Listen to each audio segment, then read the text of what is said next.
Mesela birini götürürük 3 santimetrelik, birini götürürük 4 santimetrelik mesela. Birini de götürürük 5 santimetrelik. Bize lazımdır bu parçalardan 3 bucaq quraq.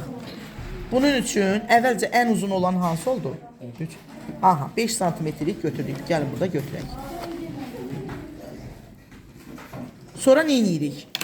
Bu parçanın pərgarı görürsünüz. Bu AB adlandıraq parçanı. AB məsələn. Bu 4 santimetreliyi elə açırsınız ki, baxın, iti ucu bir tərəfdə qalır.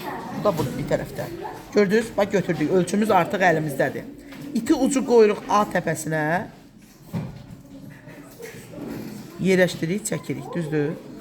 Göz sızdıq. İndi həmin qaydada 3 santimetrlik götürək. Onu da gətirək B təpəsindən qoyaq ucunu.